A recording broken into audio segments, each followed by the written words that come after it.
Olá, pessoal, boa noite para todo mundo que está chegando aqui no nosso episódio, em mais um episódio do nosso podcast do Mais Que Autismo. O Mais Que Autismo é um podcast produzido pelo Mágicas de Mãe. Então, se você ainda não nos segue nas duas redes sociais, aproveita para se inscrever lá no Mágicas de Mãe, no Instagram, Facebook, TikTok e aqui também no Mais Que Autismo. Quando você se inscreve aqui no nosso canal, você está ajudando esse conteúdo chegar a mais gente, e isso vai ajudar muito no nosso trabalho. Outra forma que você tem de nos ajudar, né, para que o nosso conteúdo vá para mais pessoas, é você curtindo esse vídeo e compartilhando ele com outras pessoas. Tenho certeza absoluta que o tema de hoje é muito importante para muitas famílias, muitas. E antes de a gente começar com chamar a nossa convidada aqui para entrar na sala, eu quero te mostrar que tem aqui, ó, melhor aqui, né, gente? Tá vendo que tem um QR Code aqui, gente? Então, é outra forma que você tem, se você quiser, se você puder nos apoiar aqui no canal. Então, aqui tem o número do Pix e você pode ser um apoiador do canal com a quantia que você puder, né? Da forma que você puder ali nos ajudar, vai estar fazendo total diferença para que a gente continue criando conteúdo. Gente, não liga que a minha voz hoje ela tá horrível, tá falhando, mas vamos lá, vamos continuar e vamos fazer esse podcast hoje acontecer. E aí, hoje, o nosso tema é sono. Sono na vida dos nossos bebês, sono na vida das nossas crianças pequenas ou até dos nossos adolescentes ou adultos, tá? A gente vai falar de um modo geral para todo o público aqui e vamos sim adentrar mais a fundo para questões relacionadas às neurodivergências, TDAH, autismo, ali altas habilidades também, para perguntar como que é esse sono para esse público, tá bom? Então, para isso, eu chamei hoje uma especialista do sono, que é a Camila Cameres, e ela é fisioterapeuta e se especializou em sono no TEA. Não só no TEA, como eu falei, tá, gente? Mas a gente vai dar um enfoque aqui para o TEA hoje e para as outras neurodivergências. Oi, Camila. Olá, tudo bem? Muito bem, obrigada, Camila. Assim, a primeira coisa mesmo, agradecer por você ter aceitado o convite, estar aqui com a gente, para falar de um assunto que é tão fundamental, né, na vida de todas as famílias, eu falo assim, né?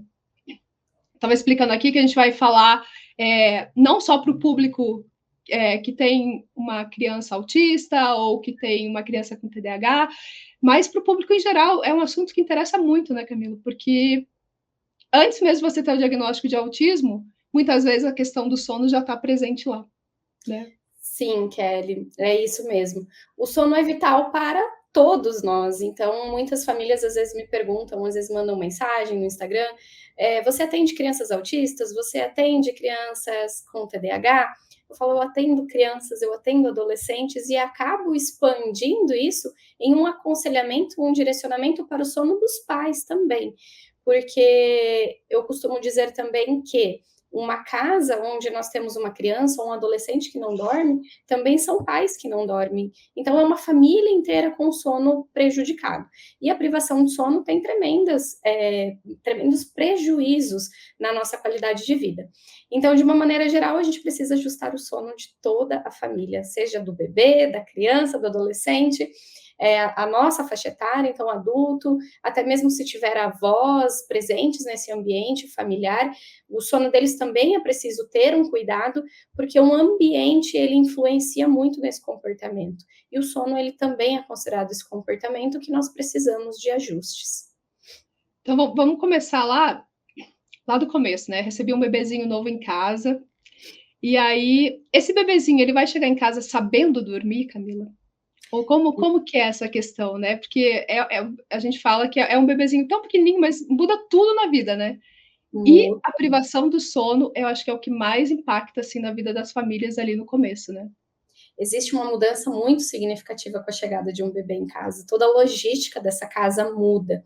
E quando nós pensamos em ensinar um bebê a dormir dessa forma, tem muitos profissionais que até criticam essa forma de falar, eu preciso ensinar o meu bebê a dormir, porque o sono ele é fisiológico, então se o sono bate, quando a gente sente essa necessidade, se nós estamos em condições favoráveis para que isso aconteça, nós vamos nos render ao sono, seja um bebê, uma criança, ou então um adolescente, enfim. Só que esse ambiente ele precisa estar favorável para isso acontecer. E um bebê pequenininho, um bebê RN, um pouco mais, até mesmo uma criança, Quem são os responsáveis por tornar esse ambiente favorável? São os pais, é o adulto que está ali presente, porque tornar esse ambiente mais favorável para esse sono acontecer, seja nas medidas ali de uma higiene de sono, de um berço apropriado para isso, de uma luminosidade, de uma temperatura, de tudo isso, vai influenciar muito. Então, não sei se caberia exatamente a palavra ensinar o bebê a dormir, mas criar todas as condições favoráveis para que isso aconteça. E nós precisamos saber do que são esse ambiente favorável, né? Todos esses ajustes que precisam ser feitos. Nós precisamos saber o que é esperado de um sono de um bebê. Ele dorme mais vezes, ele dorme menos vezes, ele troca o dia pela noite, ele não troca. O que é importante eu ter de observação em um primeiro momento? Então, quando o bebê chega na nossa casa, o ideal é que os pais já estejam munidos de informações a respeito disso. E com certeza eles vão ouvir de algum familiar, de algum amigo mais próximo, ainda quando essa mãe está gestando, de falar: olha, aproveite para dormir agora, porque depois que o bebê nascer, você não vai mais dormir. E não é um conselho que a gente, enquanto grávida, gosta de receber, né? Porque é um momento tão mágico, é um momento tão gostoso, que às vezes é um balde de água fria que a gente recebe. Mas quando nós estamos, então, munidos dessas informações, a gente pode ir colocando isso em prática desde um primeiro momento. Então, se possível, entender os mecanismos do sono, o que pode fazer já na gestação, essa mãe, esse lar, essa família, ela vai estar mais preparada já para começar a colocar isso em prática. Porque se a mãe deixar para aprender isso ali na primeira, segunda semana de vida do bebê, é pouco provável que ela tenha tempo e disposição para fazer isso nas primeiras semanas de vida do bebê, porque é tudo muito diferente. Então, se ela puder fazer isso na gestação, é melhor ela saber quais passos serão necessários ela colocar em prática. E aí, quando o bebê chega na nossa casa, a primeira preocupação que eu acredito que deva ser essencial é com a alimentação desse bebê. Então, é a amamentação, porque se a gente não tem um bebê bem nutrido, também nós não teremos um bebê com condições de ter um sono. Então, toda essa parte de amamentação, ou na impossibilidade de uma amamentação, o ajuste de uma fórmula infantil, conforme a prescrição do médico, do pediatra que vai acompanhar, precisa estar bem estabelecida. E aí, entender que, quando o bebê chega, ele não sabe, Kelly, o que é dia, o que é noite. Então, aqueles papos que às vezes a gente ouve, meu bebê tá trocando o dia pela noite e tal, não é no sentido de, ele dorme demais durante o dia e ele não dorme durante a noite. O que pode acontecer é que ele faz sonecas muito longas no decorrer do dia, isso acaba, sim, confundindo um pouquinho o bebê ali. Só que para esse bebê recém-nascido, até as suas mais ou menos 10, 12 semanas de vida, a cada 3, 4 horas é um dia para ele, porque ele tem um sono que nós chamamos polifásico. Então, é o tempo que ele mama, ele arrota, ele fica acordado um pouquinho, ele troca a fralda, daqui a pouco ele mama de novo, ele vai dormir. Aí, daqui a pouco, ele acorda desse período de sono, ele troca a fraldinha novamente, ele mama, ele fica um tempinho acordado, ele vai dormir de novo. Então, ele vai fazendo isso repetidas vezes. E nós esperamos porque o bebê não nasce com a sua regulação do relógio biológico funcionando. Então, os hormônios voltados para essa regulação do dia e da noite não estão presentes desde o nascimento para fazer essa regulação de sono e vigília. Isso acontece por volta de 12 semanas de vida, então por volta do 3º mês. Com o fim da estrogestação, vem também essa possibilidade desse reloginho biológico estar ajustado perante esse ciclo sono e vigília. Isso não quer dizer, e não quero que as mães guardem isso como um segredo, quero que espalhem mesmo, que não tem o que a gente fazer antes de 12 semanas de vida, antes dos 3 meses de vida. Porque conforme nós vamos colocando na vida desse bebê pistas sociais, isso quer dizer o quê? Ter o banho quase sempre no mesmo horário, a mesma sequência daquele momento do finalzinho do dia, isso vai sinalizando para o bebê que o momento de um sono possível de mais horas de sono consecutivas pode acontecer após aquela sequência de atividades. Então, essas pistas sociais, ele mamar, ele fazer um soninho, dependendo a época ali, a idade do bebê também, um ambiente claro vai fazer diferença em uma soneca. Daqui a pouco, em outro momento da vida, esse ambiente claro vai prejudicar uma soneca. Então, esses ajustes, eles podem ser feitos desde as primeiras semanas de vida do bebê, desde que a amamentação esteja estabelecida e que a mãe já tenha disposição para tal. Porque nós, como mães, sabemos que quando essa demanda da gente, né, com um bebezinho pequeno em casa é muito grande. Muitas mães gostam de trabalhar isso, de estudar isso já nas primeiras semanas de vida, porque normalmente é onde a gente tem um auxílio. Seja de 10 dias, 15 dias, às vezes uma mãe, uma tia, uma madrinha ficando na nossa casa com a gente, a sogra, às vezes, né, alguma das avós, a gente pode ter essa possibilidade também de não nos preocuparmos com lavar roupa, estender roupa, passar roupa, fazer comida, porque nós temos esse apoio, então a mãe pode estar mais presente no que naquele momento? Na amamentação e em criar esses laços com o bebê da identificação dos sinais do que o bebê está dando para a gente. Então, aos poucos, quando o bebê chega, a gente não sabe por que ele está chorando. Ele chora, nosso marido olha para a gente e fala assim, o que é agora? Né? Porque eles acham que a mãe sabe de tudo. Mas nós também não sabemos, é o nosso primeiro contato com aquele bebê. Então, esse conhecimento, esse vínculo, a leitura desses sinais que o bebê vai dando para a gente, nas primeiras semanas, já vai estabelecendo também quais são os próximos passos que a mãe pode ir colocando em prática. E quando você fala assim, né, quando você chega em casa com o bebezinho, é um caos, né?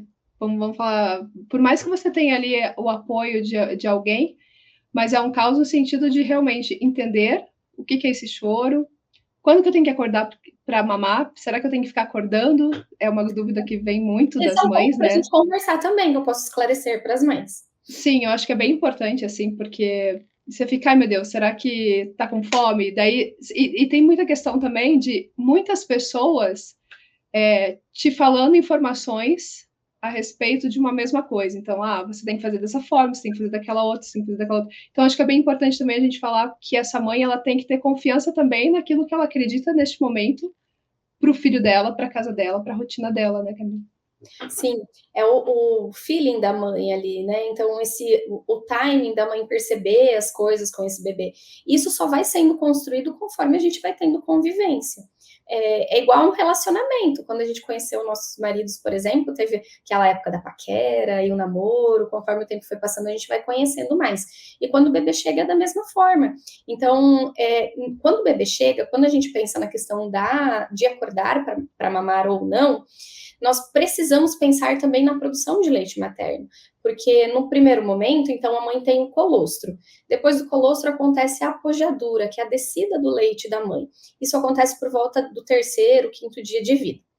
Só que tudo isso, nesse primeiro momento, é muito por demanda do bebê. Então, quanto mais o bebê for para o peito, quanto mais o bebê mamar efetivamente, mais rápido esse leite pode descer e melhor poderá ser a produção de leite da mãe.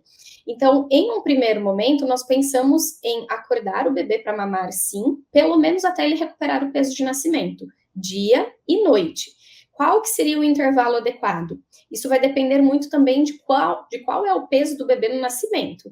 Mas como uma regra, assim, para um peso legal do bebê nascer, a cada 3 horas. Então, a cada 3 horas, se o bebê não acordar por si só, nós vamos acordar esse bebê.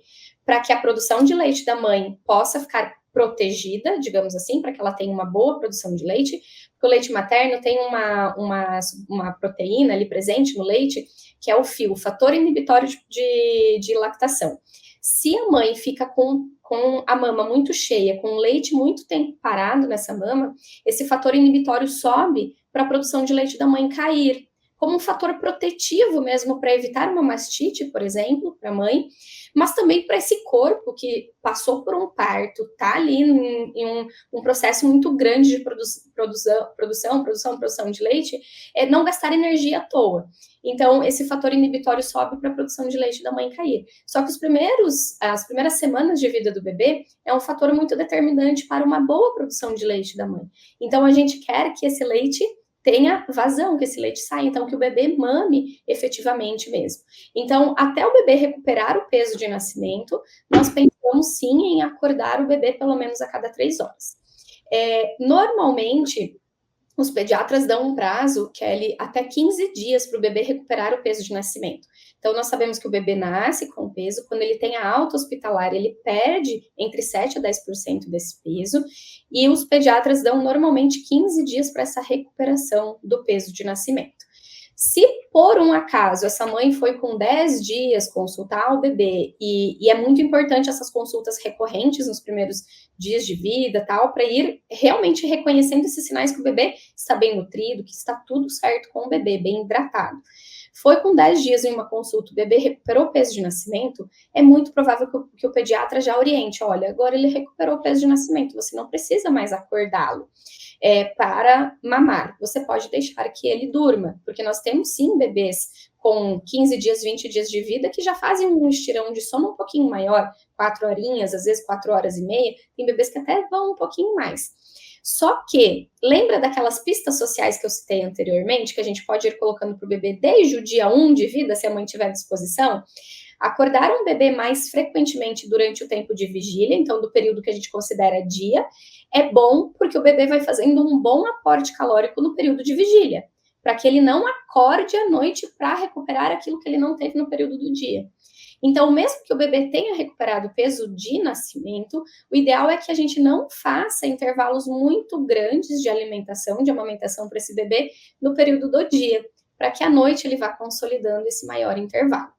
Agora, foi para o pediatra, pesou, não ganhou peso de nascimento ainda, o pediatra orientou uma complementação, o pediatra orientou buscar uma consultora de amamentação para ajustar o que está acontecendo, é muito provável que essa amamentação ela precise acontecer de uma forma, de um tempo, às vezes até menor que 3 horas, para dar uma estimulada a mais nessa produção de leite, verificar o que está acontecendo ali, para o bebê recuperar realmente o peso de nascimento e ter esse desenvolvimento, né, esse ganho ponderal adequado. Tem pediatras também que fazem orientações um pouco diferentes, então vai muito de acordo com a escolha do profissional que a família fez, né? Então tem pediatras que falam, no primeiro mês de vida acorda o bebê, outros já falam para não acordar desde o primeiro momento, que o bebê não precisaria, que se ele estiver com fome, ele acorda.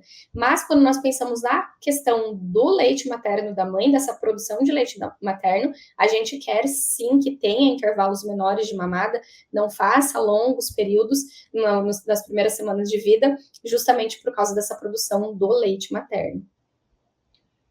Isso é bem, bem importante, então, para a gente deixar claro ali, né? Então, você não vai acordar seu bebê se ele tiver tudo bem com o peso, se a parte nutricional estiver bem, deixa ele dormir. Exato. Mas, Kelly, eu vou pedir para você... À noite, né? Isso, durante o dia, com aporte calórico, em qualquer fase de desenvolvimento, gente. Com 20 dias de vida, com 15 dias que seja, com 6 meses, com 1 ano, com 3 aninhos. Se essa criança não tiver um bom aporte calórico diurno, ela vai ter necessidade calórica noturna. Eu gosto de dar um exemplo para as famílias, para elas entenderem assim. Imagina que o bebê ou a criança precisa ter, sei lá, 1.500 calorias no período de 24 horas.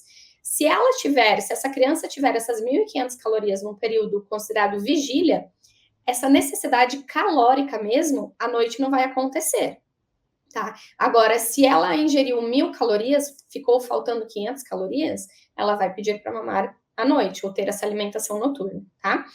Só que assim, é esperado, tá? Que um bebê, mesmo que tenha boas mamadas durante o dia, então um bebê que está em aleitamento materno, que está em fórmula infantil, pelo menos até o 6º mês de vida, que ele tenha mamadas noturnas.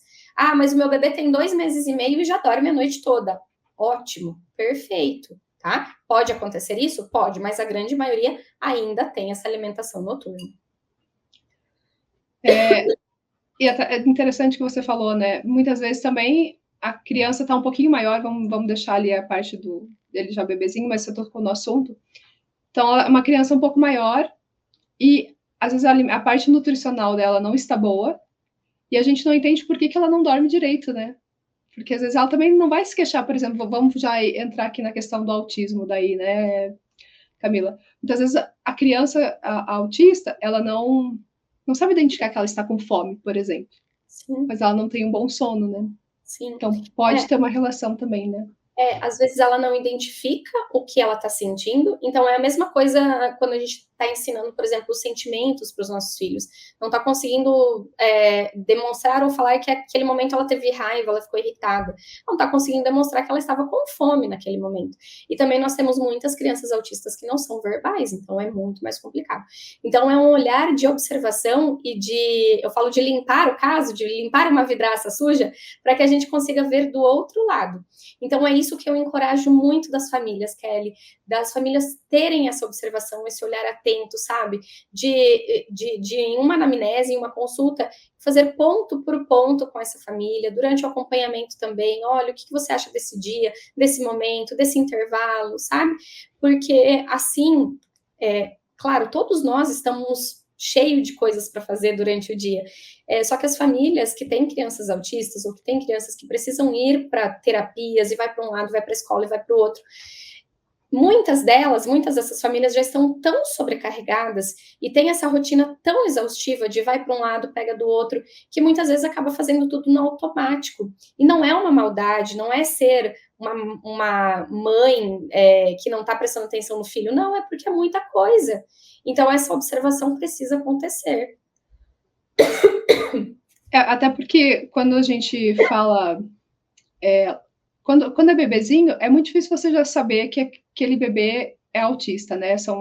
É mais raro você ter o diagnóstico de um bebê autista. Você vai saber quando está quase com 2 aninhos, geralmente, né?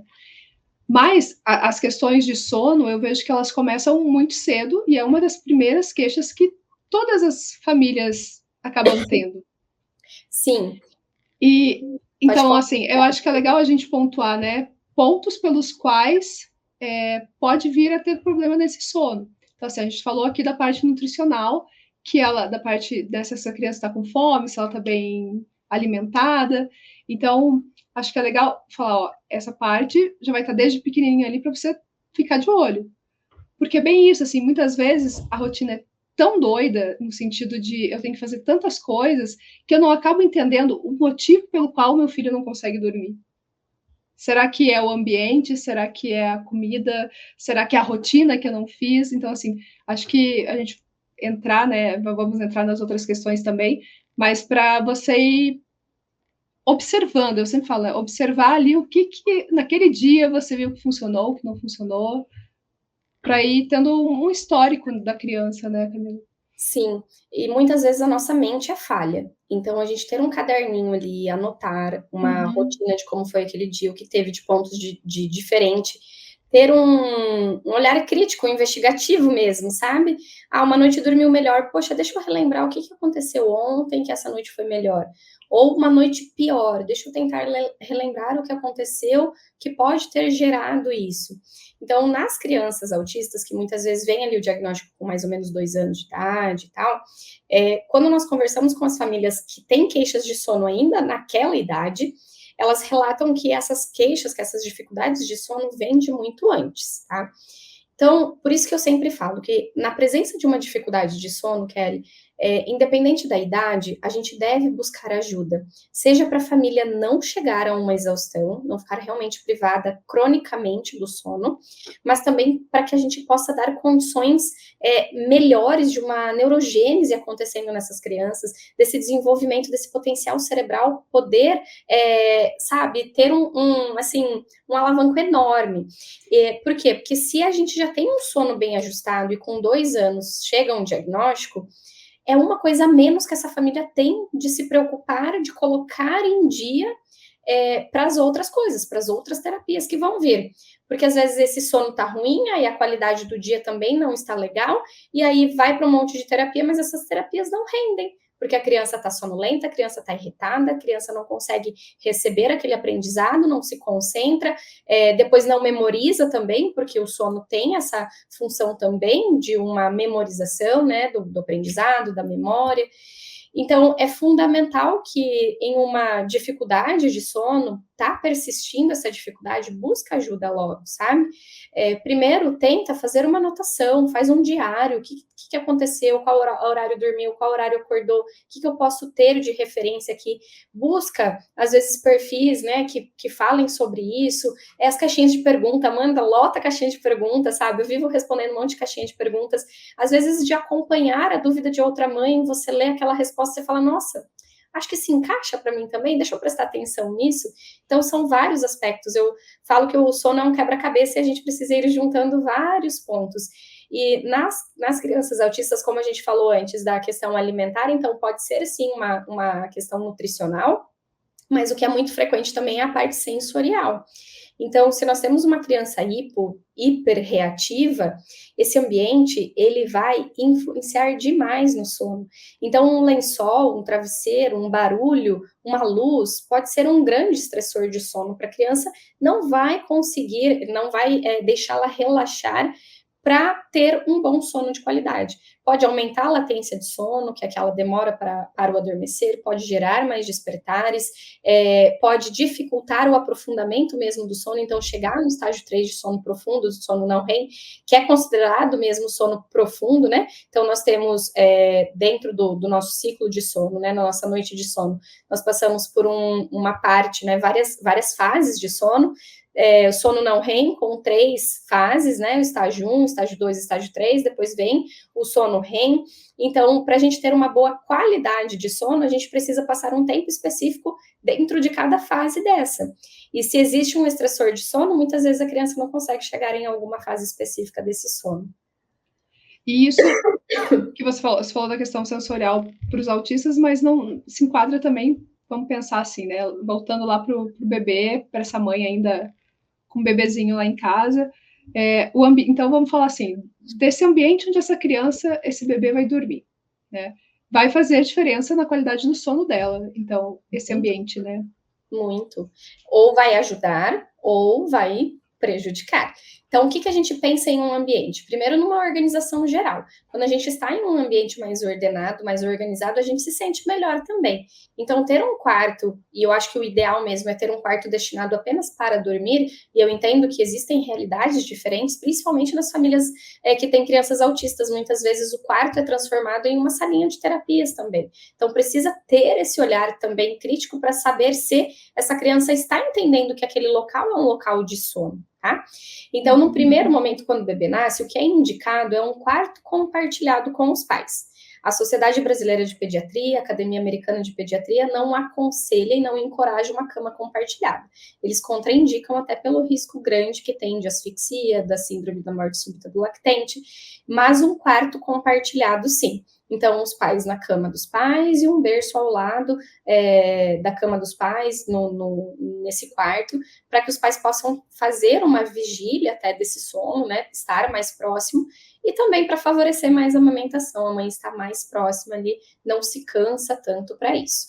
Dentro desse ambiente de sono, quando nós pensamos nos bebês pequenininhos, as primeiras semanas de vida, o bebê dormir no claro, no barulho, durante o dia, não vai fazer diferença, tá?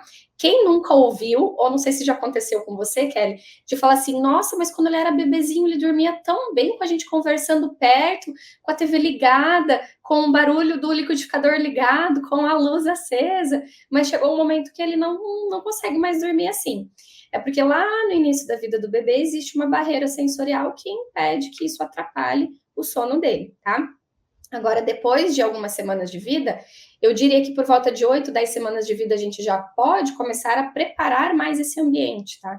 Então, as sonecas vão ser no escurinho, em um ambiente calmo, tranquilo, seguro. Sono noturno sempre completa escuridão, desde as primeiras semanas de vida, tá? Ah, precisei amamentar, eu posso acender a luz? Usa um abajur pequenininho ali do lado, uma luz mais quente pode ajudar mais para não atrapalhar nesse momento o sono da mãe, não interromper essa melatonina que está presente ali naquele momento do sono noturno.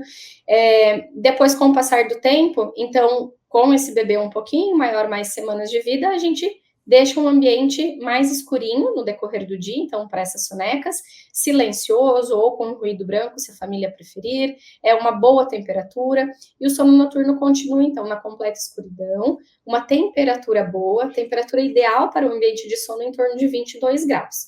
Nós, mães, morremos de medo dos nossos filhos passarem frio. A gente sempre acha que precisa colocar uma roupinha a mais, precisa colocar um cobertor, mas é contraindicado o uso de cobertores, mantas, naninhas, fraldinhas de boca, tudo isso dentro do berço do bebê até 1 ano de idade, tá? Então não deve ter nada, protetor lateral de berço, essas coisas que a gente vai colocando para ficar bonitinho ali o berço, não precisa e não se deve colocar nada disso. A única coisa que deve ter dentro do berço é o bebê. Então, como é que a gente veste o bebê se é frio? Kelly, você está em Curitiba, né? Então, que é frio. O bebê sempre em camadas, então a gente veste o bebê com mais roupinhas. Coloca uma calça, um bodyzinho de manga longa, a temperatura tá mais baixa, coloca mais um macacãozinho por cima, de soft, de fleece, algo que a mãe considere mais quentinho, mas que seja confortável, tá? Mas lembrando que esse bebê não pode ficar em superaquecimento, tá? Então ele não pode ficar com calor. O calor, vou contar outro ponto para vocês que vocês podem espalhar também, tá? O bebê acorda muito mais por calor do que por frio e fome, tá? O calor atrapalha muito o nosso sono.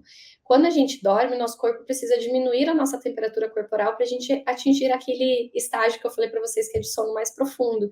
Se o nosso corpo está brigando em rebaixar essa temperatura, vai dificultar chegar a esse momento de sono profundo. Então, tomem sempre cuidado com a temperatura. O que é ideal a mãe fazer? Colocar a mão no bebê, coloca a mão dentro da roupinha do bebê, porque as extremidades sempre vão ser mais frias. Então, mãozinhas, pezinhos vão estar mais frios mesmo, porque o centro do corpo é que vai concentrar essa temperatura. Então, coloca a mão lá dentro da roupinha do bebê e sente.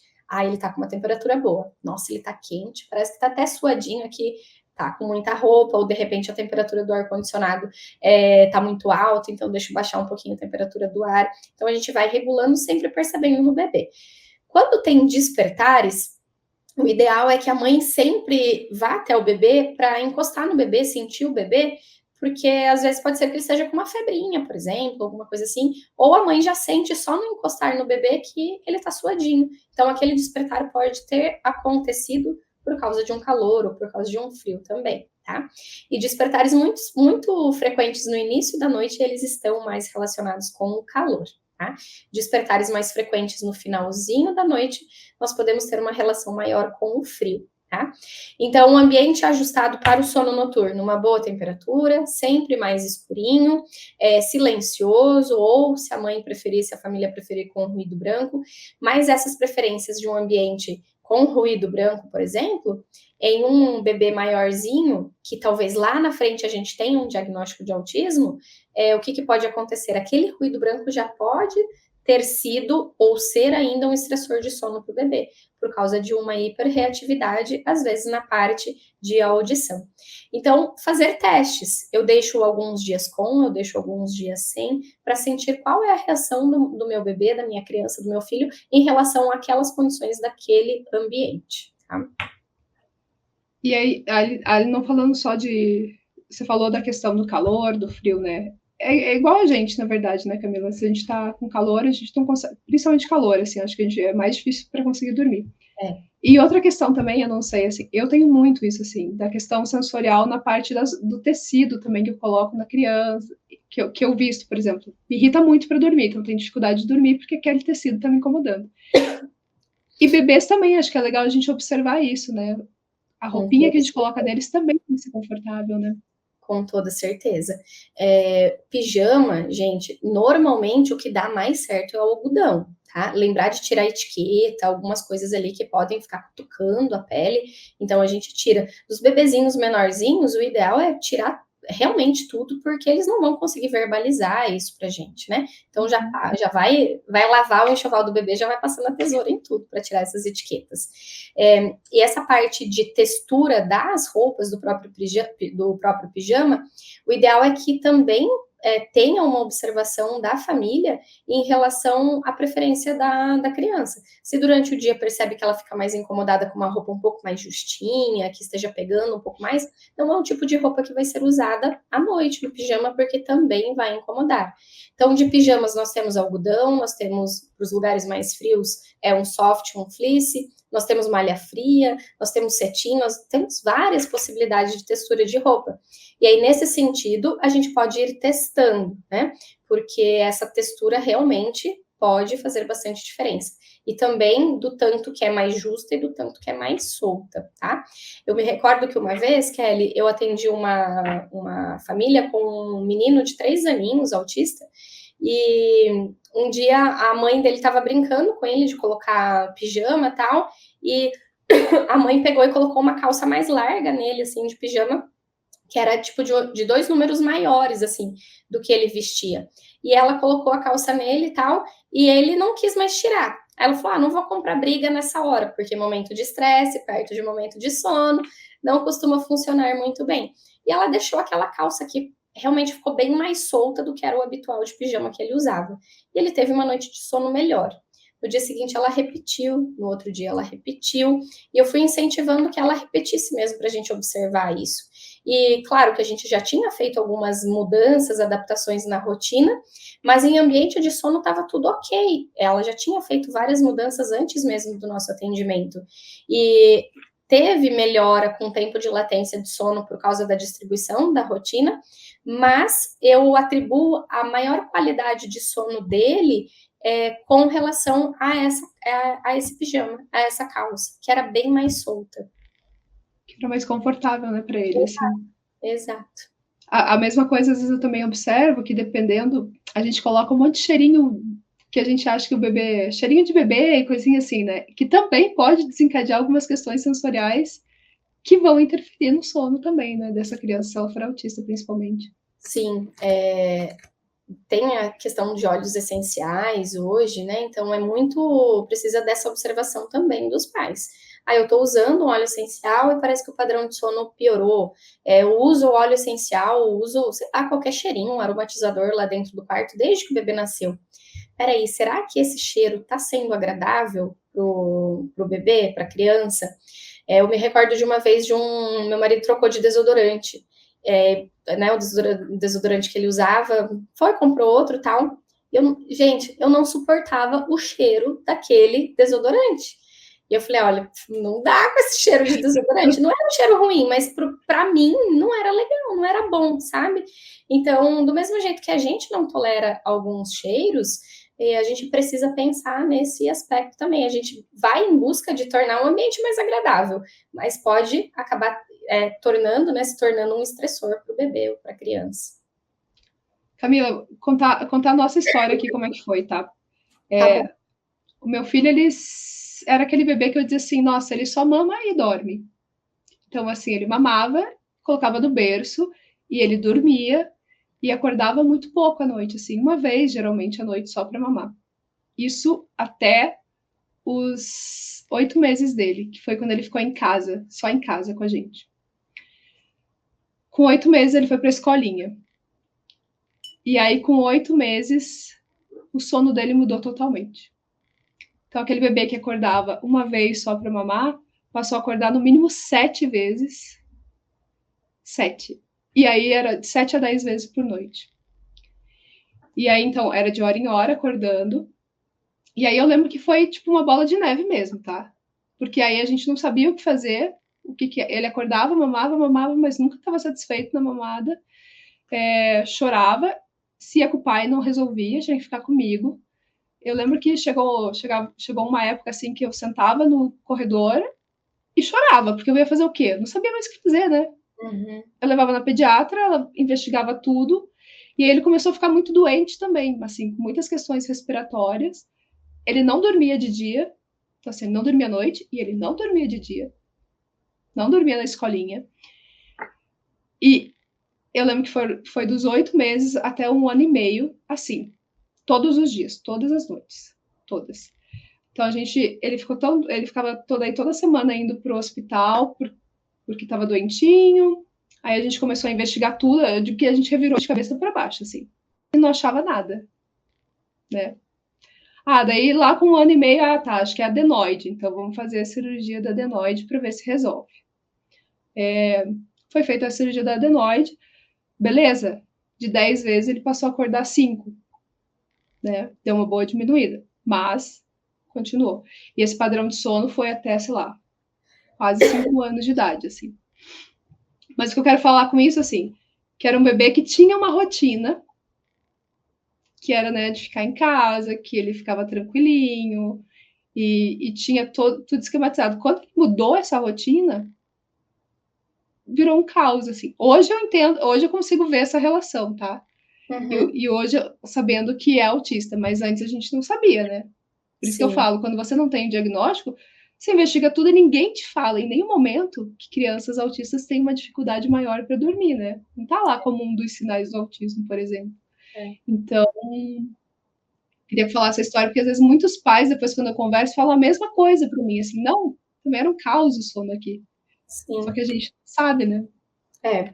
Então, assim, no caso de vocês, Kelly, o que eu atribuo, né? O que pode ter acontecido? Uma rigidez comportamental, então, de uma sequência de atividades que ele tinha, de uma rotina bem estabilizada, e de repente mudou tudo, sabe? Uhum. Uma sobrecarga sensorial, às vezes, na escolinha, né? E a gente tem também nesse período, que ele foi com 8 meses. Entre o 8º e o 10º mês de vida, nós temos um período que, muito provavelmente, você saiba, que é a angústia da separação. Então, essa ansiedade que vai acontecendo no bebê, onde ele busca muito pela figura central de apego. Então, existiu ali uma mudança de rotina extremamente grande para ele, de ambiente também, recebendo mais carga sensorial, uma distância da mamãe, e onde ele recuperava tudo isso, às vezes à noite, de saudade, de querer ficar junto, de buscar um ponto de equilíbrio, era com você à noite, em casa, né? E aí o que acontece? Não dorme durante o dia, não dorme durante a noite. Não dorme durante a noite, não vai dormir durante o dia. Vai virando, como você mesma falou, uma bola de neve. Isso vai interferindo na imunidade, porque uma parte do sono, o sono tem várias funções biológicas mesmo, né? Que são adquiridas somente através do sono. E uma delas é toda essa parte da imunidade, uma janela imunológica ali que acontece, todo esse equilíbrio. Então a gente precisa ter um sono de qualidade para ter também uma boa saúde mesmo, uma boa imunidade. E aí ele ficou numa privação de sono crônica. E, consequentemente, você também, né? Pode ser que tinha ali, às vezes, uma obstrução parcial por causa dessa adenoide e tal. Pode ser, mas ele vinha de um padrão de sono ok até o 8º mês de vida. Será que até o 8º mês de vida não atrapalhou isso? E é a partir disso que atrapalhou? Claro que sempre essas causas orgânicas a gente precisa investigar, precisa ter avaliação do pediatra, do médico que acompanha, mas é muito mais que isso, né? Um olhar muito, muito maior que precisa acontecer para que a gente possa ajustar o que é necessário e também entender que para ele, claro que depois, como você mesma disse, depois que teve o diagnóstico, você falou: agora eu entendo por que dessa mudança de padrão de sono. E já falando dessas dificuldades de sono no autismo, então, a gente tem várias dificuldades que os estudos nos mostram, mas que batem, assim, perfeitamente com as queixas das famílias, que é uma demora para adormecer, então essa latência de sono que nós chamamos muito alta. Normalmente a gente considera assim um tempo esperado para dormir entre 15 e 20 minutos, até 30 minutos, ok. A partir disso a gente já considera um tempo elevado de latência de sono. Mais despertares noturnos, um despertar matinal muito precoce, então é aquela criança que acorda muito cedo pela manhã, e também um despertar prolongado na madrugada, aquela criança que às vezes acorda às 2 da manhã, às 3 da manhã, vai dormir de novo às 5, às 6, mas fica um tempão acordado na madrugada. Então essas são normalmente as dificuldades mais presentes no sono no TEA, e assim, os estudos nos mostram isso, como eu falei, e normalmente são as dificuldades relatadas pela família.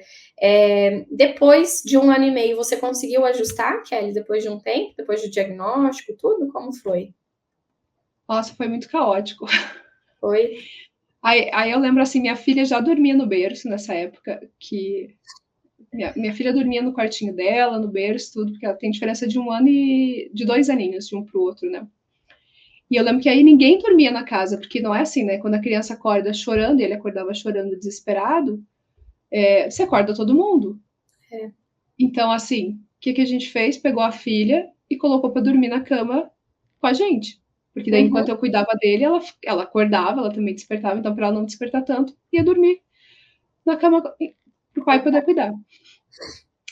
E aí, com ele, ele também dormia no bercinho dele. E aí eu comecei a ter umas coisas assim que, de repente, eu acordava e ele estava dormindo comigo. E eu nem notava que eu tinha pego ele. Eu não sabia em que momento. Porque eu estava tão cansada, tão exausta, que eu levava ele para dormir comigo. Então, assim, Sim. acordava todo mundo na mesma cama. Só para Uhum. você ter noção como as coisas bagunçam demais, né? E aí É depois, sono, né? só que chegou um momento, tá, fizemos cirurgia de adenoide, deu uma boa melhorada, mas ainda acordava muitas vezes. E eu fui ficando muito cansada. Então, o que eu fiz? Eu coloquei um colchão do lado do berço e eu fui dormir no quarto. Aí, depois disso, quando eu via, ele estava dormindo comigo no colchão. Uhum. Então, assim, bagunçou totalmente essa parte de já dorme na sua caminha, tá tranquilo, sabe? E eu acho que a gente foi conseguir, assim, normalizar que ele conseguiu, de novo, dormir no quarto dele, sem acordar nenhuma vez. Não, sem acordar nenhuma vez é mentira, mas assim, sem acordar nenhuma vez para mamar, por exemplo. E daí Uhum. tinha a questão da mamada. Daí a gente conseguiu cortar as mamadas lá com uns 4 para 5 anos. Uhum. Demorou bastante. A gente foi diminuindo até que, não, agora eu não vou Era dar uma mais nada. madeira, Kelly? Mamadeira. Uhum. Ele mamou no peito até 1 ano e 1 mês, depois. Uhum. Porque era muito estressante a rotina mesmo, né? Aí depois de 5 anos, eu fazia ele dormir na cama dele, só que ele acordava várias vezes. Então, assim, eu acabava acordando com ele de manhã, dormindo na cama dele. Uhum. Porque eu já não levava mais pra minha cama, porque não cabia, né? Tipo, Sim. Todo eu ia mundo, pra. né? Porque parou de mamar, mas aí ficou a questão, acho que, do sentir a minha falta. Então, assim, se ele sente que eu não estou perto, ele desperta muito rápido. Hoje, ele consegue dormir a noite inteira, mas eu ainda tenho que ajudar ele nessa parte de fazer ele dormir. Aí Uhum. depois que ele dorme, eu saio e tranquilo. Uhum. Mas eu acho que isso que a gente conseguiu, que ele começasse a dormir sozinho a noite inteira, faz uns 2 anos só. Uhum. Kelly, a Então, medicina do sono, ela nos diz que as principais dificuldades de sono relacionadas ao sono de um lactente ou de uma idade pré-escolar, elas devem persistir se não tiver nenhuma intervenção dos cuidadores para as mudanças, porque são padrões que vão sendo construídos ali, hábitos, e para aquela criança, para aquele bebê, aquilo é o certo, digamos assim. Ela não entende que tem outra maneira. Então, o ideal é que a gente faça a busca por um apoio, buscar mudar o que for necessário. Se não está legal, opa, peraí, deixa eu ver de que forma que eu poderia, né, trabalhar de uma forma diferente. Eu tenho sempre muito cuidado em aconselhar as mães, de dar as orientações para as mães, para as famílias, para não colocar muita demanda de uma vez, porque é sim. uma família que normalmente quando chega até mim já está cansada. Então, se eu chego com muitas demandas também, ao invés de ajudar essa família, eu estarei, assim, colocando muitas tarefas de uma vez que vai dificultar ainda mais. E quando nós pensamos no sono do autista, as mudanças precisam ser muito gradativas também, porque eles vão tendo essa construção de uma forma mais lenta também. Muitas vezes a gente nos surpreende, né? A gente acaba se surpreendendo com a forma com que eles reagem. Mas a gente tem que ir colocando, ir sentindo e vendo como a gente pode evoluir nesse sentido. Isso que você falou agora de, eu durmo, né? Ele vai dormir, eu fico ao lado dele, ele adormece, eu saio, ele dorme a noite toda. Eu, particularmente, não vejo isso como um problema, tá? Pode ser que você converse com outros profissionais e os profissionais falam, mas isso é uma associação do sono, tem que dar uma autonomia de sono para ele e tal. Mas se isso não é uma dificuldade para você, se você não acha ruim esse momento e ele está tendo um sono de boa qualidade, dorme a noite toda, acorda bem no dia seguinte, Eu não vejo problema em relação a isso, de ter que ser construída uma autonomia de sono, sabe? Mas agora, se você virar e falar assim, ah, não, eu preferia que ele dormisse sozinho e tal, existe também formas de fazer essa construção. Para mim hoje não, por tudo que a gente já passou nesse processo de fazer dormir, hoje eu acho que, nossa, é tranquilo, porque daí é o momento que eu conto uma história, que a gente conversa, que a gente. Que ele pede para eu cantar uma música, e aí, do nada, eu digo, então tá, boa noite. Daí ele vira e dorme, Aham, sabe? aham. E é super rápido para dormir. Quando ele coloca ele na vou dormir agora, ele virou e dormiu. Eu falo, gente, eu não consigo.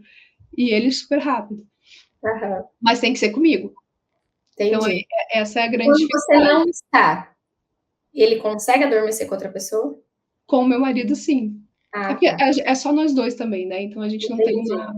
uma rede de apoio ali que ele nunca dormiu com outra pessoa. Dormiu, acho que pouquíssimas vezes na casa de um amiguinho ou outro. E Uhum, conseguiu dormir, assim. uhum.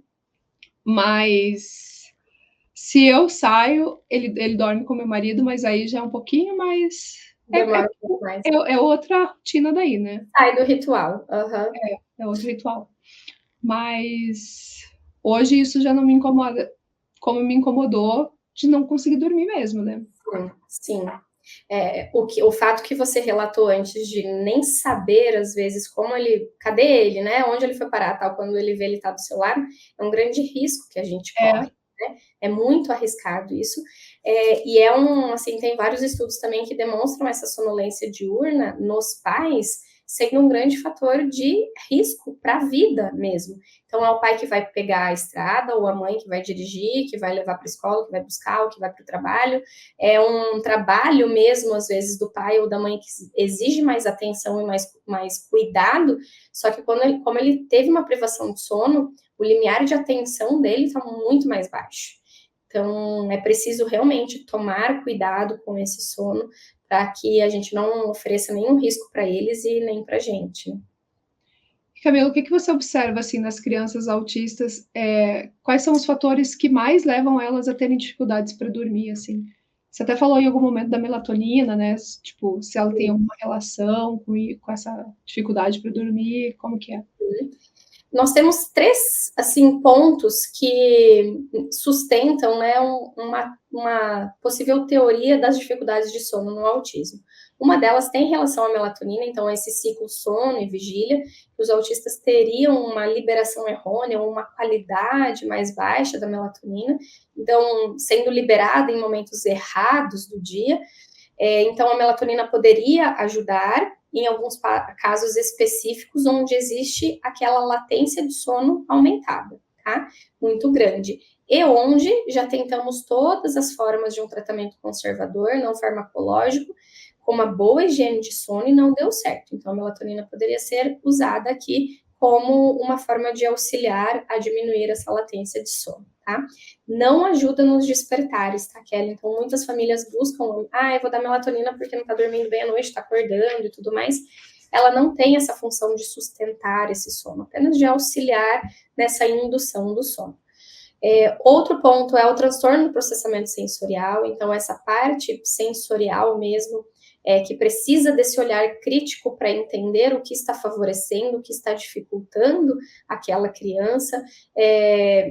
Por incrível que pareça, por mais que nós indicamos um quarto em total escuridão para que essa melatonina possa ter uma melhor liberação, ser secretada adequadamente, tem crianças que demonstram medos. Então, em algumas idades, principalmente a partir do terceiro ano de idade, onde os medos são mais frequentes, às vezes a gente melhora o padrão de sono da criança, deixando um mínimo de luz ali, sabe, para ela. Porque aí ela não tem aqueles despertares ou um sono muito vigilante por uma sensação de medo. E por causa desse transtorno do processamento sensorial, às vezes esse ponto de luminosidade de uma forma adequada, né, também mais baixo, não muito no nível do olhar da criança, uma temperatura de cor mais quente também dessa luz, pode favorecer. Então é preciso analisar, avaliar isso, mas uma das causas das dificuldades de sono, então, tem a ver também com essa parte sensorial. E outro tem a ver também com, lembra aquelas pistas sociais que eu falei lá anteriormente?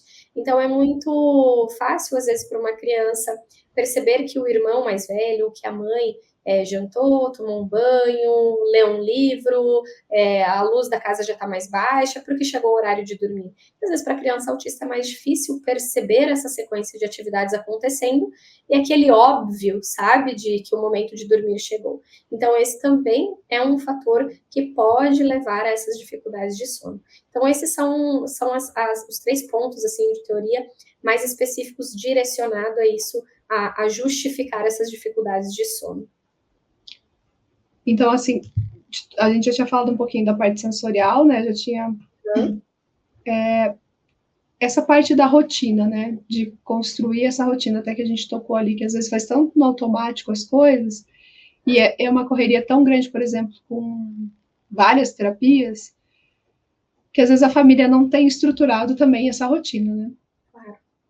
Então, isso também, de não ter uma sequência do que vai ser feito, ou de, como a gente falou ali antes, né?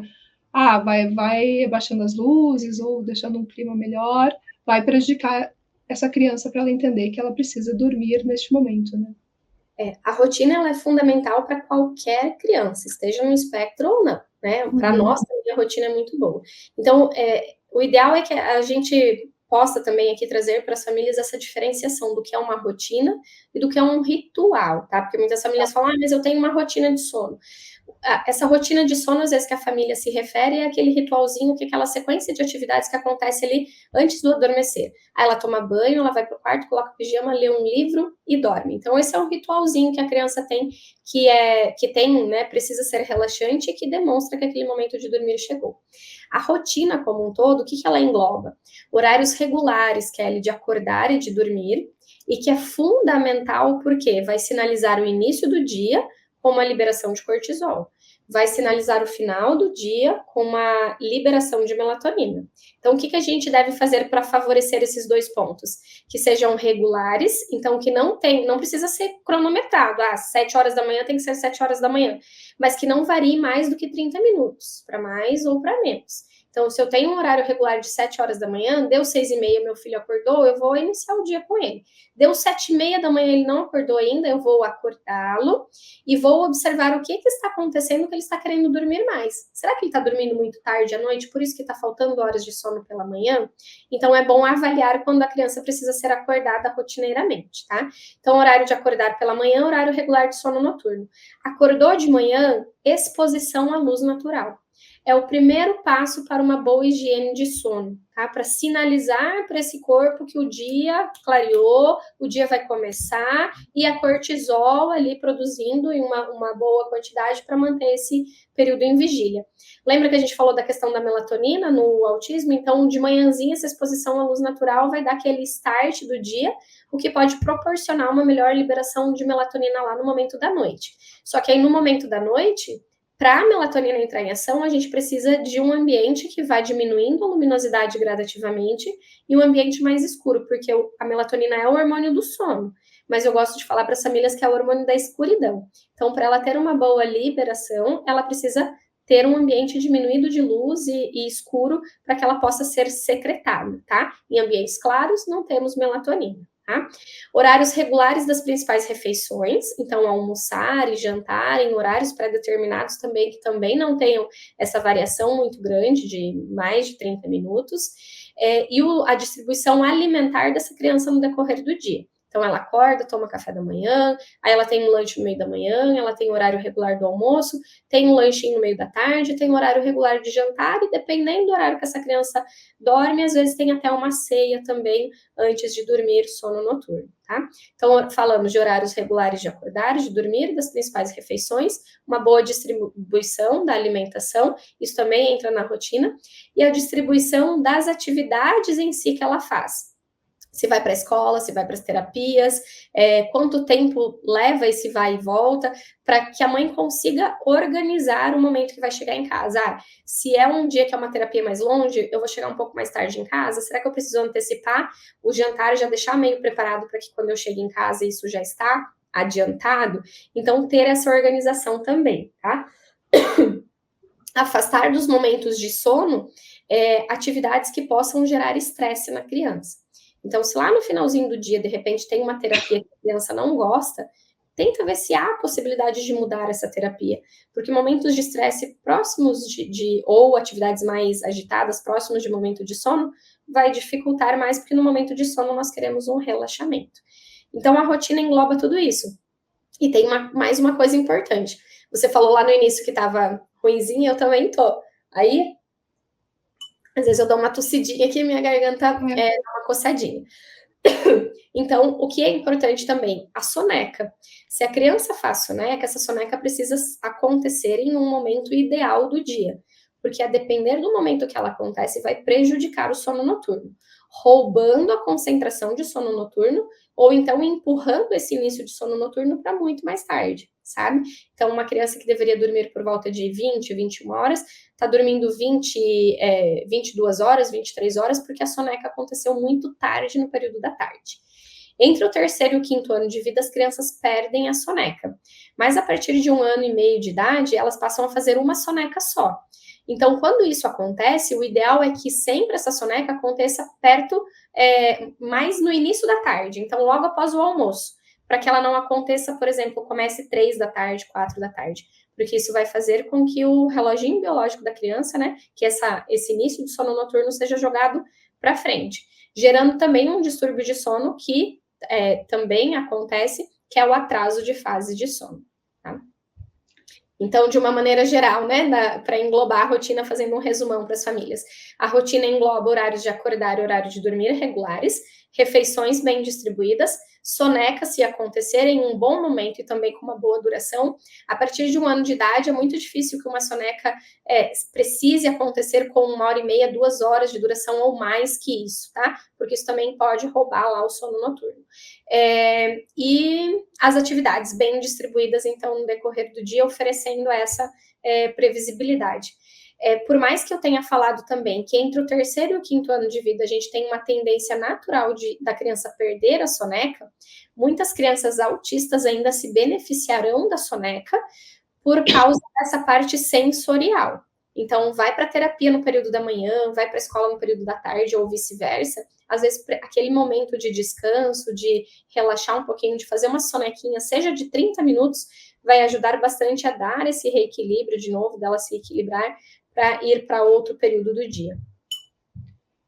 E a criança que é muito sedentária também, vamos pensar assim, a criança que não faz quase nada que fica muito quietinha, só, digamos, só assistindo televisão ou só no computador, quer dizer, ela está estimulando a mente, mas não está estimulando, esse corpo não está gastando energia. Isso também vai interferir no sono? Muito, muito. A indicação de atividade física hoje, que às vezes não precisa ser um exercício físico, mas uma atividade, uma movimentação, precisa acontecer. Eu coloco para as famílias nos meus atendimentos desde o bebê que está querendo rolar. Então, esse bebê precisa, essa criança precisa ter gasto de energia. Então, vai dar uma volta na quadra, vai chutar uma bola, às vezes, no condomínio, na quadra do prédio, vai fazer um passeio para que ela gaste realmente energia. E aí entra a questão das telas que você trouxe. Quando nós temos uma dificuldade com o sono, a presença de telas pode ser um empecilho maior para que a gente ajuste esse sono. Por 3 motivos, na verdade. O primeiro deles é esse gasto de energia. Então, a criança está sentadinha ali, ela não está tendo gasto de energia, ela precisa ter esse gasto de energia para recuperar esse gasto perdido durante o dia, recuperar à noite com o sono. Outro ponto é a estimulação cerebral que acontece. Dependendo da idade, essa criança não tem a maturidade ainda para gerar todo esse processamento dessas informações que ela está recebendo. Já em outras idades, às vezes ela tem esse processamento todo acontecendo, porém, dependendo do conteúdo que ela assiste, vai gerar aqueles medos tão presentes a partir do terceiro ano de idade. Então, leva para pesadelos, sonhos e tudo mais, também vai piorar o sono. E a própria melatonina, tá? Então, a melatonina, ela, por exemplo, uma criança, às vezes, que assiste para dormir, mas ela só dorme se assistir alguma coisa. Às vezes a família está dando uma melatonina e está colocando uma tela para a criança adormecer. Então, isso pode, é o contrário de um mecanismo natural fisiológico que aconteceria no corpo. Então, é um hábito de sono que pode ser, sim, e deve ser mudado, porque aquela qualidade de sono que vem depois também pode ficar prejudicada com esse hábito. E aí as crianças também, você falou das crianças que têm medo. Mas vamos pensar na criança que tem muita ansiedade. Também é bem comum nas crianças autistas e também vou entrar aqui nas crianças com TDAH, né? Aham. A ansiedade também que nem a gente, quando não consegue dormir lá porque tá com uma insônia pensando em algo que tira o sono, né? As Aham. crianças também têm essas questões, né? Tem. No TDAH é muito presente, né? Então, aquela criança que às vezes não consegue nem ficar parada, quieta, para se render àquele sono. Então, nesses casos, a rotina, ela é ainda mais... precisa ser ainda mais prevista e bem ajustada, porque assim, quando a gente acorda de um momento de sono, nós temos uma pressão de sono zerada. A pressão se chama pressão homeostática do sono. Conforme a gente passa um tempo acordado, essa pressão de sono vai subindo, porque vai sendo acumulado adenosina no nosso cérebro que vai gerar a nossa necessidade de dormir. Então, vai chegar lá no momento propício para o sono, se nós estivermos com essa pressão de sono adequada, sentiremos sono e a gente poderá dormir mais facilmente com essa pressão de sono. Então, essa rotina bem ajustada e que os pais entendam qual é o melhor momento de dormir para aquela criança autista, com TDAH, é fundamental. Porque uma criança autista com ansiedade ou TDAH que fica ali com um pensamento a mil, se ela vai para a cama e ela demora muito para adormecer, então aquela latência de sono aumentada, muito alta, a cabecinha dela vai dar a volta no mundo ainda, vai pensar em milhares de coisas.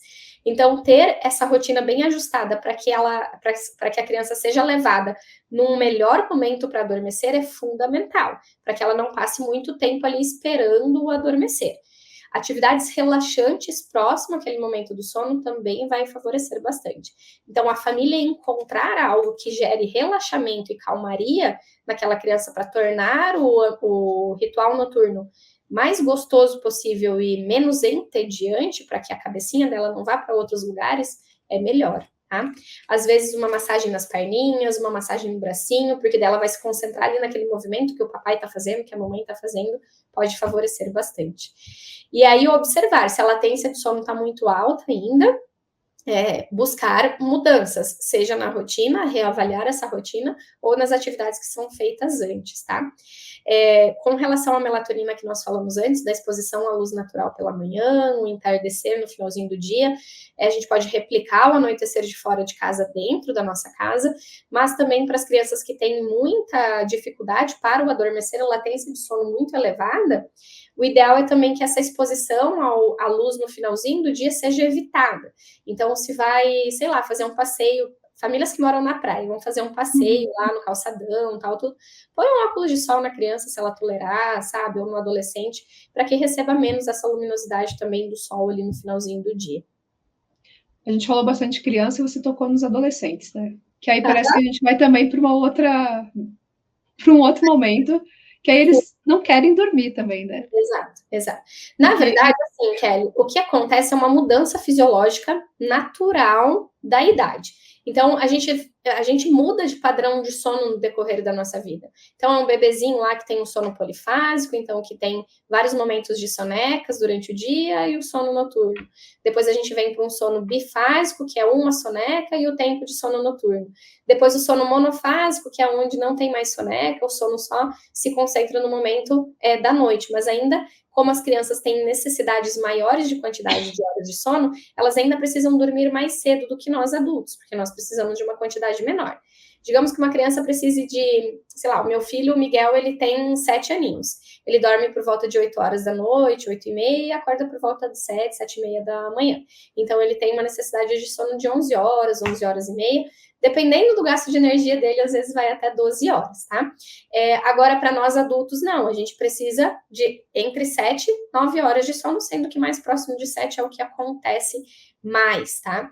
Então, levar uma criança para dormir no mesmo horário que nós vamos dormir não é o mais legal de acontecer, porque a gente vai estar privando essa criança de horas de sono, tá? Então, ela deve dormir mais cedo e ela ainda assim acorda num horário que mais ou menos nós somos habituados a acordar também, para dar essa quantidade de horas de sono. Os adolescentes, o que acontece com eles? Eles têm o que nós chamamos de um atraso de fase, aquele que eu comentei antes, que é um distúrbio de sono, mas é um atraso de fase natural que acontece da faixa etária da adolescência, onde eles têm uma preferência circadiana de dormir mais tarde e acordar mais tarde.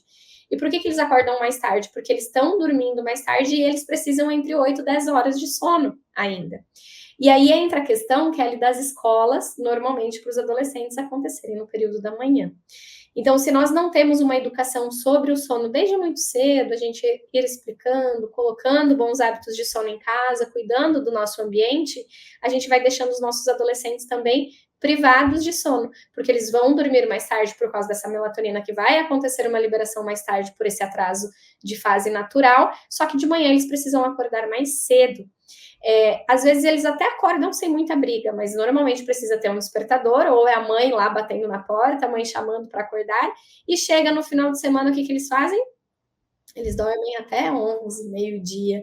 Isso também é um sinal que as famílias podem reparar em qualquer faixa etária, que se nós temos uma criança ou um adolescente que dorme mais aos finais de semana, é muito provável que ele esteja passando por uma privação de horas de sono durante a semana. Então, nós precisamos ajustar a semana para que o final de semana aconteça o mais próximo possível da semana. Eu falei da qualidade de sono antes para vocês, né? Então, a qualidade de sono se refere a gente passar um tempo adequado em cada fase de sono, mas uma qualidade de sono também se refere a uma baixa variabilidade na quantidade de horas de sono que nós temos e no momento que a gente dorme e no momento que a gente acorda. Então, digamos que eu preciso de 12 horas de sono. Se eu costumo dormir 8 horas da noite e acordar 8 horas da manhã, eu faço as minhas 12 horas de sono. Mas daqui a pouco eu penso assim, eu sei que eu preciso de 12 horas, então eu vou dormir às 10 da noite e acordar às 10. Eu estou mantendo as minhas 12 horas de sono. Só que essa diferença de 2 horas já dá uma alta variabilidade para mim e vai interferir na minha qualidade de sono. Hoje nós temos estudos que referem que essa qualidade de sono ela pode ter mais impacto com uma alta variabilidade nesses horários do que a própria duração de sono para os adultos. Para as crianças a gente não tem referência ainda, mas para os adultos isso já tem alguns estudos em andamento mostrando que isso pode acontecer, tá? Então, a gente tem os adolescentes mostrando que às vezes eles querem dormir menos, mas é que às vezes eles querem dormir mais tarde à noite, só que eles precisam acordar mais cedo pela manhã. Quando não precisa acordar cedo pela manhã, é aquele adolescente que acorda no meio da manhã, ou próximo do horário do almoço, que muitas vezes é rotulado de preguiçoso. É um preguiçoso, não acorda por nada de manhã, mas é a necessidade de sono dele ainda, porém, ele está dormindo muito tarde à noite. E aí a gente também entra num público que, tanto a questão dos autistas quanto dos TDAHs adultos, que também acabam trazendo muitas questões de sono, né, Camila? Eu lembro que eu tive que tomar medicação para dormir durante muitos anos. Assim. Eu não sabia que eu tinha diagnóstico de TDAH. Depois que eu soube do diagnóstico de TDAH e comecei a tomar a medicação para o TDAH, eu não precisei mais de remédio para dormir. Porque na hora que precisava parar, meu cérebro parava, né? Porque eu cansei e parava. Uhum. Mas tem essa coisa assim, que eu lembro que eu ficava horas e horas porque minha cabeça não parava, sabe? Tipo, sim, ficava pensando, eu estava na cama, mas meu cérebro não parava, assim. Kelly, isso é muito comum, tá? Então, a ansiedade é muito comum na adolescência, dos adolescentes autistas, né? Aí pode vir uma depressão, pode vir outras questões também, só que essa criança vira adolescente, esse adolescente vira um adulto, como no teu caso, por exemplo, você não tinha o diagnóstico de TDAH, você sentia uma dificuldade em relação ao sono, que foi depois melhorada quando você teve o diagnóstico. Mas o que é importante que as famílias saibam, que nós, né, como adultos também, que a gente possa cuidar do nosso sono. Todas essas questões de ambiente de sono, que são para as crianças, é para o nosso sono também. né? Uma boa rotina, uma baixa variabilidade, manter uma rotina mesmo, um ritual de sono para a gente também é importante. Eu sei que a nossa vida é extremamente agitada, né? Temos muitas tarefas, mas coloca lá como um parâmetro de um limite de tal hora para eu dormir e eu vou ter tantas horas de sono, sabe?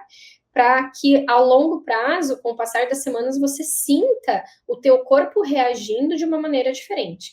E foi dormir, foi se deitar, tem que fazer aquela higiene de sono também, tá, gente? Então, diminuir a luminosidade, não Nada vai de com o celular, né?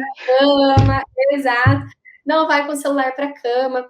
Só que assim, é 1 hora antes, tá? Então, 1 hora antes diminui o uso de eletrônicos, deixa já o celular de lado. Se possível, deixa o celular para fora do quarto, nem leva para o quarto. Luz mais baixa lá no quarto, toma um banho morno, senta às vezes ali do lado na sala, assim, com uma luz mais baixa já, pega um livro, para que nesse intervalo de um tempo você encontre algo para fazer também, para tua cabeça não ficar, né, caçando pensamentos também. Chegou o momento de dormir, que você estipulou ali como um horário regular para você dormir, você foi para a cama, você se deitou, deu 20 minutos, você está ali tentando dormir e você ainda não conseguiu, porque tua cabeça está a mil ou o sono não chegou, sai do quarto, sai da cama, volta lá para aquele cantinho da sala, vai fazer uma respiração, uma meditação, pega aquele livro chato, eu sempre dou esse exemplo, Kelly, de pegar, sabe aquele livro que a gente pega e a gente já tentou começar a ler umas 4 vezes e a leitura não flui, não flui, não flui? É esse livro que pode ser pegado, né? Pega nesse momento para folhear ali, para ler, porque aí o sono começou a sentir aquele sono, aí volta para a cama. Por quê? Se a gente vai ficando muito tempo na cama, a gente vai criando uma relação negativa com aquele adormecer. E você cria ainda mais uma ansiedade de, meu Deus do céu. Às vezes já dá uma ansiedade antes mesmo de ir para o quarto, de se deitar à cama. Porque, eu vou dormir, eu vou me deitar e eu vou demorar para dormir, eu sei que minha cabeça vai ficar mil, eu vou fazer isso, eu vou fazer aquilo. Então, tomar cuidado com essas questões de higiene de sono e sair do quarto se for necessário, tal, manter a luminosidade baixa, fazer alguma coisa que tranquilize a mente é um melhor caminho, tá? Não deixar de fazer atividade física, então busque fazer atividade física em uma presença de insônia, Kelly, o melhor seria atividade física pela manhã. Então, acorda pela manhã, disposição à luz natural, vai fazer uma atividade física, alimentação, tem que tomar bastante cuidado, eu não sei se você está tomando água ou café aí, mas a cafeína tem que tomar bastante cuidado, porque ela tem uma meia-vida longa, então, para quem tem insônia, tudo isso precisa ser levado em consideração, tá? Alimentos também, às vezes, mais estimulantes, bebidas estimulantes, café, alguns tipos de chás, refrigerante, chocolate, tudo isso pode contribuir também para dificultar, seja a latência de sono muito alta, ou então para um despertar lá na madrugada, um quadro de insônia. E a insônia, então, ela está caracterizada dessa forma, pela dificuldade do adormecer, mas também pela dificuldade de manter o sono. Tudo que você falou aí, eu falo, né? Não é só tomar a medicação, na verdade. Eu notei que, para mim, a questão é isso. O dia que eu faço exercício, eu durmo muito melhor. Eu cortei a cafeína, então eu só tomo chá sem cafeína. Não adianta tomar o chá que tem a cafeína, né? Sim. Então, se o dia que eu resolvo tomar o café, eu noto que eu já tenho uma diferença. Então, é bem isso. Acho que é uma qualidade de vida, assim, né? É reeducação da sua vida, mas de modo geral, né? Sim. E se a gente tem, por exemplo, Kelly, aproveitando que às vezes a gente pode estar falando isso, mães ouvindo que ainda passam por uma privação de sono noturna, estão nessa luta de ajustar o sono, vai falar, mas é muito fácil para elas estarem falando que elas dormem a noite toda, então, né, acorda cedo, vai fazer exercício, faz higiene de sono à noite e tal, mas eu nem durmo à noite, né? Pode ser que tenha mães que vão assistir e vão falar isso. Então, nos casos onde a gente passou por uma privação de sono numa noite anterior, a gente pode fazer um descanso durante o dia. Sim. Principalmente ali perto do horário do almoço, se for possível, sabe? 12:30, 1 hora. Mas assim, é um descanso breve, 30 minutinhos, sabe? Para que possa dar aquela revigorada e passar o dia ainda, porque muitas vezes essa mãe que está dessa forma tem essa criança para cuidar. Tem esse bebê para cuidar. Então, se é um bebê ou uma criança que ainda faz soneca, a criança vai fazer a soneca, a mãe vai, ao invés de arrumar a cama, de fazer arrumar a casa, fazer outras coisas, vai e descansa pelo menos 30 minutinhos. Já vai dar um up no dia dela. Faz toda a diferença. pessoal. Cuide primeiro, né, da sua saúde, depois a casa vem depois, assim. Sim, isso, assim, tanto a casa, Kelly, quanto quando a gente pensa nos nossos sentimentos, de como nós, como mães, como pais, estamos nos sentindo e como nós estamos nos relacionando, tem total interferência nos nossos filhos, na nossa casa, nos nossos filhos. Então a gente precisa cuidar da gente, sabe? Eu falo para as mães que eu acompanho assim, faz quanto tempo que você não sai tomar um café com uma amiga? Ou faz quanto tempo que você não liga para uma amiga para ficar ali, sabe? 30 minutos, 40 minutos jogando papo fora. Às vezes reclamando também da vida, sabe? Mas pelo menos você está fazendo algo diferente que não seja somente aquela mesma rotina todos os dias, sabe? Que você está cansada, que talvez você não esteja vendo coisas diferentes. Então a gente precisa buscar algo que, às vezes, até um banho mais longo, sabe? Ó, fica aí com a criança um pouco que eu vou hidratar meu cabelo. Aí entra no banheiro, tranca o banheiro, coloca uma música calma lá, faz uma hidratação no cabelo. Então, buscar uma atividade, algo que cause um bem-estar na gente, para que a gente possa ficar melhor, com certeza vai ter um reflexo muito grande nos nossos filhos. Tem muitas mães que relatam assim, comigo ele não dorme de jeito nenhum. Mas a avó chega, ou a madrinha chega, a minha cunhada chega, pega, é assim, ó, dorme na hora. Por que comigo não dorme, sabe? Mas é o que? Aquela ansiedade, aquela coisa daquele bebê que tem que dormir agora, não pode ser daqui 15 minutos, tem que dormir agora porque eu tenho que colocar a roupa no varal, que eu tenho que fazer isso, que eu tenho que fazer aquilo. Então, toda essa ansiedade, essa agitação que a mãe está sentindo, está refletindo no bebê, porque eles, na criança, porque eles têm esse instinto muito assim, que eles precisam dessa eles não têm, na verdade, uma autorregulação, eles precisam dessa corregulação com, geralmente é a mãe, né? Pode ser um cuidador principal, mas geralmente é a mãe. Então, mães, busquem algo que faça bem para vocês. Eu entendo que no primeiro momento, quando o bebê chega, quando as coisas estão muito tumultuadas ainda, é mais complicado, mas tentem pelo menos ter um tempinho do dia para que vocês façam algo para vocês, para que vocês possam respirar e falar, hoje eu consegui, hoje eu tô mais calma, hoje eu dei uma volta na quadra, quando cheguei em casa eu fiquei morrendo de saudades do meu filho. A gente vê o nosso filho diferente quando acontece isso, né? De uma saidinha, às vezes breve, 15 minutos, 30 minutos, que você dá uma respirada, você volta, você já enxerga as coisas de outra maneira. É a história da máscara de oxigênio, né? Primeiro você tem que estar bem para poder cuidar bem deles, assim. Bem isso, bem isso. Camila, quero te agradecer muito, assim, acho que a gente acabou englobando todo mundo da família, né? Porque todo mundo que mora... Isso é muito importante, porque tem que ter esse olhar global, né? Porque as famílias, para elas terem a possibilidade de cuidar do sono dos seus filhos, a gente precisa dar uma qualidade minimamente possível também, para que esses pais possam estar dispostos para fazer isso. Então, é um olhar global. Do mesmo jeito que a gente vai olhar a criança como um todo, nós vamos olhar a família também como um todo. É isso aí. Então, eu quero te agradecer muito. Todas as redes sociais da Camila vão estar aqui embaixo, tá, pessoal? Na descrição do vídeo. Se tiverem dúvidas, manda para a caixinha, né? Vou deixar aqui o Instagram dela. Manda para a caixinha lá que ela responde. Eu vi que você faz uma live, né, Camila, toda semana. Faço hoje à noite, inclusive. Oh, meu Deus, daqui a pouco. com as dúvidas que vocês têm. Então, agradecer mesmo de coração, assim, por ter aceito e ter esclarecido tanta coisa aqui pra gente. Kelly, eu agradeço o teu convite, eu fiquei muito surpresa e honrada quando você me chamou. Eu gosto muito da maneira com que você fala, da paz que você passa, sabe, na tua voz, só assim, da forma com que a gente te ouve, assim, o tom da tua voz é muito gostoso, parece uma massagem, sabe, na gente, assim. Ah, que bom. De ouvir, assim, é muito gostoso. Parabéns pelo trabalho que você faz, pelo apoio que você fornece às famílias, às mães.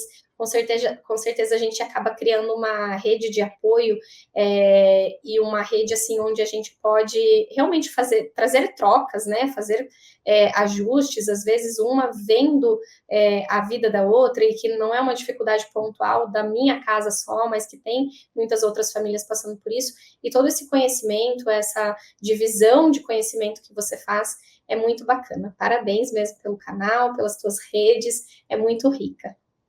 Obrigada. Eu sempre falo que eu comecei o Mágicas de Mãe mesmo por conta disso, assim, de me sentir sozinha, achar, só acontece comigo, será? E aí você vai ver, não, né? É Muitas verdade. de nós passamos por isso, e muitas de nós precisamos de acolhimento e de informação, né? Para saber Do que mesmo tem jeito caminho. que você falou que vocês são sozinhos aí, né? Por muito tempo eu morei em cidades também, quando meus filhos nasceram, sem família por perto. Agora tem menos de um ano que meu sogro e minha sogra resolveram mudar aqui para nossa cidade também. A gente ficou muito feliz com isso. Era um receio que eles tinham, eles vieram de mansinho perguntando o que a gente achava, porque eu acho que tem aquela coisa, né, será que a nora vai querer morar perto da sogra? Mas eu, assim, amo de paixão meu sogro e minha sogra.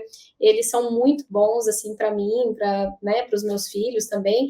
Então, esse contato com os avós e tudo mais, ter uma família próxima ajuda bastante. E a gente sabe que não é a realidade de muitas famílias. Como eu passei por anos, né? O Miguel tem 7 anos agora, então até 6 anos dele, 6 anos e pouco, nós moramos longe da família. Minha pequenininha tem 5, então sempre só eu e meu marido, os dois, não tivemos apoio assim de babá, de nada disso. A gente sempre quis tomar frente disso, sabe? De nós estamos aqui, a gente vai ajustando os horários para que a gente consiga dar conta.